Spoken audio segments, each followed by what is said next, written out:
Kull sena 250,000 tifel u tifla fl-Unjoni Ewropea ikunu dikjarati nieqsa.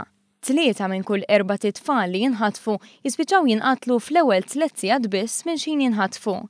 Fid-dawl ta' dan, grupp ta' membri parlamentari Ewropej, inkluż Mirjam Dalli, ħadmu dwar dikjarazzjoni bil-miktub li ġabet l-appoġġ ta' aktar minn 460 membru parlamentari Ewropew. Bdejna naraw jiena flimkien ma' kollegi tiegħi fil-Parlament Ewropew li ħafna drabi meta tibda ssir tfittxija għal dawn it-tfal tieqaf propju fil-frontieri ta' dak il-pajjiż. Issa nafu li l-Unjoni Ewropea huma 28 pajjiż differenti, min jaħtaf it-tfal jista' faċilment jimxi minn pajjiż għal ieħor, u allura din nagħmlu pressjoni fuq il-Kummissjoni Ewropea u anke fuq il-Kunsill Ewropew biex jaċċertaw li jkun hemm kooperazzjoni akbar bejn il-pajjiżi fejn jidħlu l-ħtif ta' tfal. Filwaqt li jesprimew il-preokkupazzjoni tagħhom, diversi membri parlamentari sejħu għal titjib fil-kooperazzjoni bejn il-pajjiżi membri fis-sistemi ta' emerġenza biex jinsabu tfal neqsin li kienu qegħdin fil-periklu u titjib fil-mekkaniżmi tal-alert fl-istati membri tal-Unjoni Ewropea.